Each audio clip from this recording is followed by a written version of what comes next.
about a certain person becoming small or big, or flying or doing something else. Is that a possibility? Very much a possibility,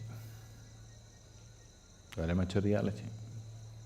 It was very much prevalent in this country, in this culture, but it was looked down upon. But it was looked up elsewhere, particularly in the Native American cultures. There is a whole tradition of shamanism where it is… even today there's any amount of talk about how a Native American shaman becomes an eagle, becomes a fly, becomes a wolf, transforms himself into some other form and gets there and all this. So these are not just stories, it is very much a possibility that one can transform his form if he wishes to. There is a panel in the Dhyana Linga where somebody transformed himself into a form that was relevant to someone else. Have you noticed it? You did not? So, about people taking on the forms that they wish according to the convenience is not a new thing, or it's not an unheard of thing. Almost in every part of the world it is there. Particularly it is being publicized in a big way about the North American and South American shamans these days, about shamans becoming eagle and becoming wolf. These two forms are very common for them. That was not unheard of here, but it was looked down upon in this culture. There it is being looked up to, because this is not spirituality, this is occult. Here, our occult scientists, I call them scientists because they are that kind, they don't bother to convert themselves into a bird or an animal because the risk. There is a beautiful story about… what's the name of this sage who swallows the… You know whom I'm talking about?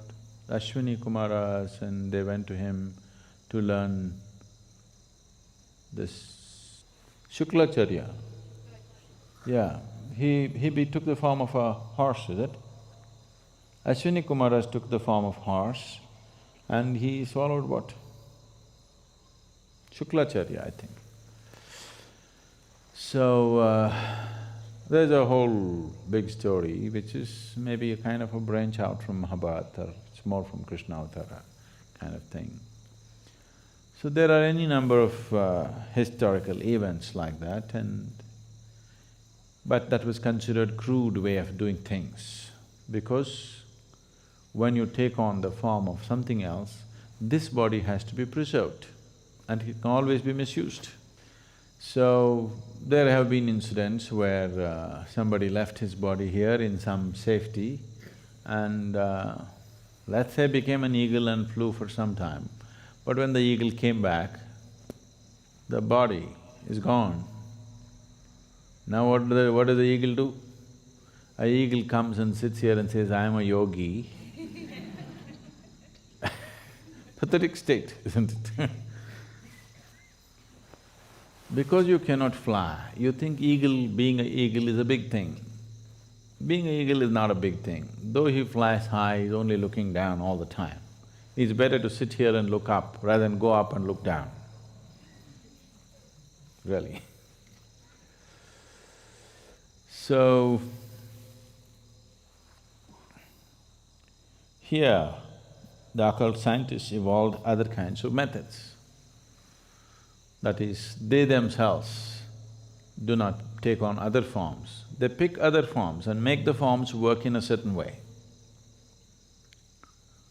They will take a certain animal. Usually, one thing that is heavily used is a chicken. Oh, you think that's a waste, huh? So they will release the chicken has to be young and vibrant chicken, uncooked. So, release the chicken's life and use that life form to do certain things for you. Rather than you taking on the chicken's body, you make that chicken do things controlled by remote-controlled chicken, all right? A remote-controlled chicken is better than you becoming a chicken, isn't it? Because you becoming a chicken, there is a risk. You left your body and you went out as a chicken and tried to do something and you've become somebody's tandoori. So, they evolved better, more sophisticated methods to deal with the same things. Is that possible? Hanuman becoming small, big, very much possible. And even today, it is a phenomena that's been witnessed by many people, particularly Hanuman devotees. Change of form is a very common thing among the devotees of Hanuman even today, because that is the trend he set. Hanuman is a superman. Okay, a little bit of tail and facial features, the rest is Superman. He is a Superman. His strength is his devotion.